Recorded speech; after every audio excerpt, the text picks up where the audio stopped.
man, we got a branded DTM video. This is how Franklin Saint went from student to kingpin. Yo, I ain't gonna lie. If you never saw season 1 of Snowfall, we for sure finna spoil it, but you do still gotta watch it. Great freaking show. I just never watched the last season, and then I got spoiled, so I was like, I don't think I need to watch it, but nonetheless, great show. I ain't gonna lie.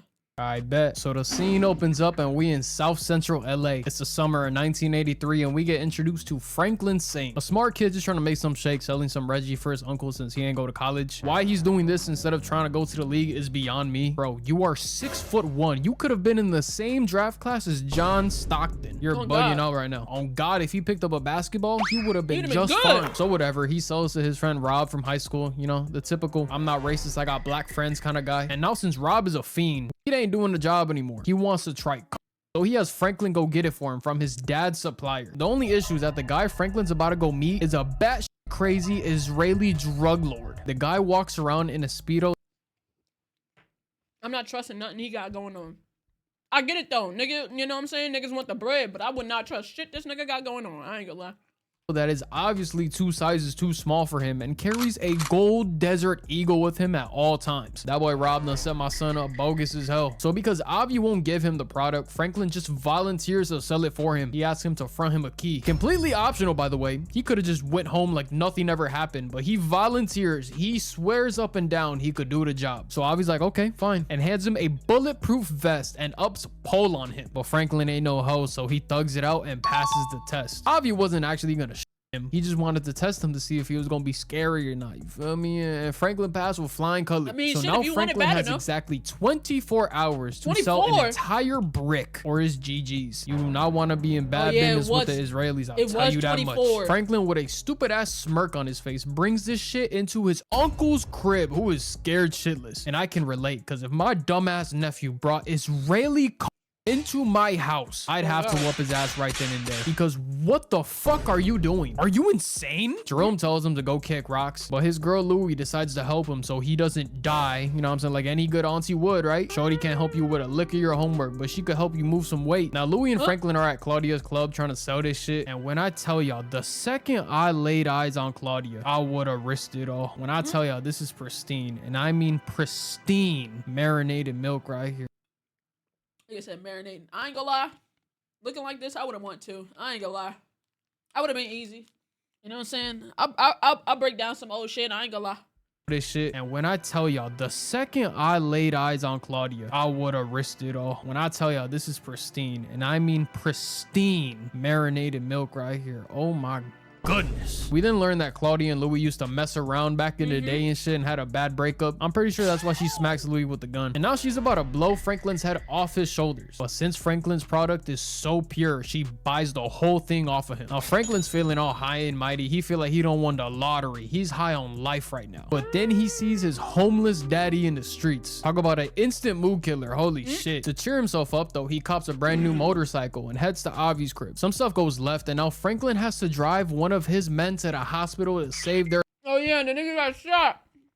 I remember that. life. And since Franklin did Avi a solid, he hands him 2 bricks now. Okay, nice little promotion. Okay, I see you, Franklin. We then get introduced to Fine Shit Melody and her fat. Bro, I can't stand it, bro. This nigga was dick riding throughout all seasons before his shit got, you know what I'm saying? Just unlimited dick riding.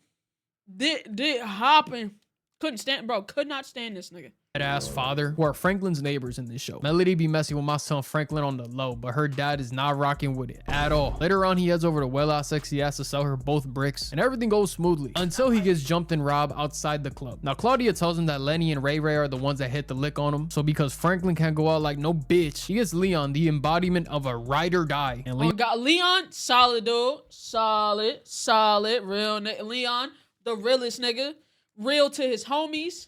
Real to, you know what I'm saying? Real to his bit, you know what I'm saying? Very solid nigga. His bit got hooked on crack and he kidnapped her and made her get clean. And then they went and had a happily ever after. That's solid. That's solid. That's some solid shit. You know what I'm saying? I still love you. You gonna get clean on God. Leon says that he knows a guy, but little did he know he was gonna summon a fucking demon. a demon. This, bro, I ain't gonna lie. You could have got anybody else. Get your uncle or something. Get anybody else. The most despicable being on the planet, let alone this show. And his name is Carville. For y'all that have seen this show before, I don't even got to do any explaining whatsoever. I could just put this image on screen and it will strike fear into every fiber of your being. And for those of you who haven't seen Snowfall before, just brace yourselves. Carville agrees to help Leon and Franklin almost right away. Like, he's been begging for someone to ask for his help. And they instantly break into Lenny's crib, torturing him for where he's got the money at. But it is not working whatsoever. So Carville decides to escalate the situation. After beating him with a bat multiple times, he decides to drag Lenny into the room. That nigga was fresh out of jail, by the way.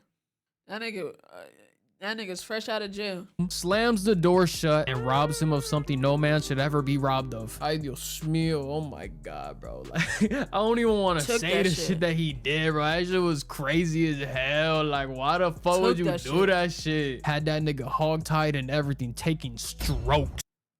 He gave up the information, but I don't even know if I'd want it at that point. Telling y'all, bro, this nigga the devil, bro. But he does what he does to get shit done. And when it works in your favor, you can't really complain about it. Because what felt like an eternity of screaming and begging for help, Lenny finally decides to give up the bread. That boy walked out the room, zipped up his pants, took the bread and the cereal, and left the crib. Like nothing didn't even get a, bro. Straight robbed that nigga and got some free butt.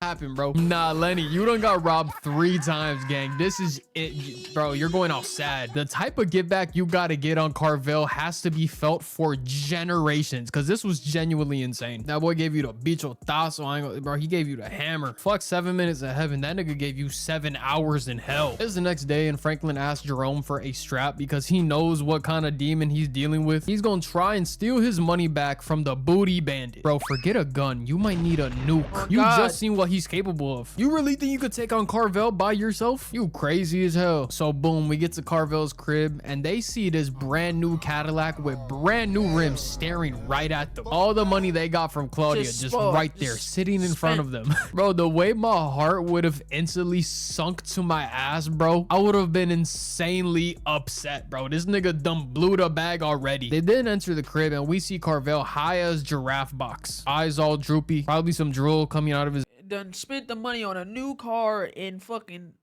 drugs.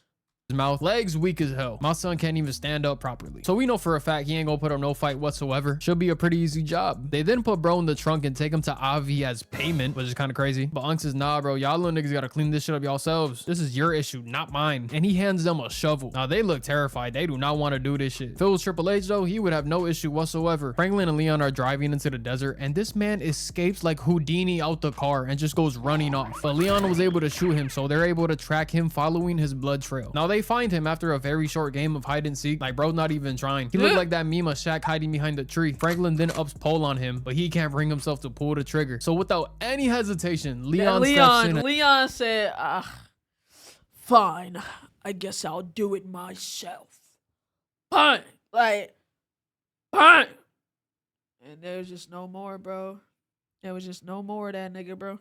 And sends Carville to hell where he belongs. A nice piping hot seat next to Satan himself. That's where you can go, Carville. That shit got your name written all over it. Franklin then sells the car and the motorcycle he just got so he could go pay off Avi. And he lets him know that he's done. He's not built for this life and retires from the pharmaceutical business. Fresh out the game, Franklin decides that he wants to go see his pops and bails him out of jail. Once a respected Black Panther, now a homeless alcoholic. So it's safe to say his life probably sucks. She should have just left him in jail. At least he gets food there. Jerome's hosting a nice little cookout at his crib. Vibes are all good. I'm pretty sure it's the 4th of July. Everything's going well until the pigs show up. And you want to know why they show up? Because of a noise complaint. Who the fuck calls about a noise complaint in the hood? I'm pretty sure half the block is even at Jerome's crib anyway. So like, this was some bullshit. One thing leads to another, and it's another case of a white cop abusing a black man. A tale old as time, sadly. And the only reason Franklin is alive is because Andre, the black cop, his neighbor, saves him from the white cop. After being choked out, he realizes that no matter what, the cops are gonna be on his ass. So he might as well make his money. Might as well run out the bag.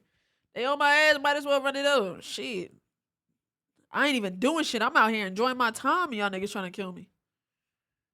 I might as well get to the bread. much bread as possible while he still can. So now it was Franklin, Leon, and Kevin forming a team together to push Avi's product. Now he runs into an issue when Claudia can't buy all his product because she'd literally die. So he's got to figure out another way to move all this coke. But the problem is coke is a white man's game. The hood cannot afford to constantly buy it over and over. The Mexicans got their own shit going on. So if you can't sell in your own hood, you can't sell to nobody. But just like me, when somebody plays NBA Youngboy in the big 2026, Franklin does not listen. He pulls up on the Mexicans like nothing and instantly gets jumped because, you know what I'm saying, black kid in the Mexican territory uninvited, you wilding like crazy, bro. Especially in the 80s. Nah. Oh God. Nah. Did this nigga think he could just cold approach them and strike a deal? My son would have got carved up like a fresh beignet if it wasn't for my favorite character in the entire show, my Lord and Savior Oso. As y'all know, Big Oso. Big Oso, man of not many words, a man of action. Big Oso. I have many glorious kings on this channel, and Oso is indeed one of them because he quite literally saves Franklin's life, remembering him as a fan from his wrestling days. And he didn't have to do this. He didn't have to do this at all. He could have just let the Cholos eat him alive, but Oso is such a real ass nigga. He saves Franklin. Now I know I didn't cover what Lucia and Oso got going on in this video because it's pretty much just vegetables to Franklin's meat and potatoes, but I will in the future, don't worry. So after almost getting mauled by a bunch of 5'3" cholos with switchblades, the guys decide to head to Oakland to talk to one of Kevin's boys. And while Franklin's there, he discovers crack cocaine. Basically, it's the powder in Little Rock form that you could smoke easily. Way easier to move, way easier to sell in the hood, and extremely addictive. Franklin takes bro's formula and brings it back to South Central, and he's handing out free samples of this shit like it's Costco. Bro, free samples is crazy. Niggas sampling sampling it. There was a whole epidemic. There was a crack epidemic. Niggas was out here sampling it. Gotta make free samples. And just like that, Franklin Saint just made himself a millionaire overnight without even knowing it. He got people lined up out the door to get more rock. Jerome sees that his nephew is basically printing money doing this shit, so he decides to join him. So now it's Franklin, Leon, Louis, Jerome, and I guess Rob to form the equivalent to the Avengers. But it's not all rainbows and unicorns because loose hole Lenny comes back and he wants revenge. I'm low-key surprised he ain't leave the game lobby because the shit he went through, trying to get revenge. Well, the thing is, you want revenge on me? I ain't the one that took the butt. How you know what I'm saying? We done boomed the nigga that took the butt. You know what I'm saying? We actually did you a solid because if he wanted that little shit, he probably would have spun the block. We really like helped you for real. Why you mad at me? And his first order of business is to Leon, but he can't even do that shit right because Leon survives. Gotta aim higher next time, bitch boy. Now here's where Franklin's smarts come into play because he gets Ray Ray to flip on Lenny for bread, which works flawlessly. But Franklin knows that Ray Ray cannot be trusted, so he makes him take out Lenny with his bare hands. He makes him do it himself in front of everybody. Nah, Frank, this is the kind of timing you want, gang? I was not expecting this out of you, gang. Not in season 1. He now has the crack Avengers by his side, hella product, cookhouses to make the product, and all the money he could dream of. That little corner boy from the beginning of the show was dead. What you're looking at now is a drug lord being born right in front of your very eyes. But yeah, that's the video, y'all. I hope y'all enjoyed. You know how to drop another banger for y'all real quick. Hey man, that shit get that, bro. That motherfucking show gets so deep. That show gets so deep. But shout out to Brandon, though. Holy.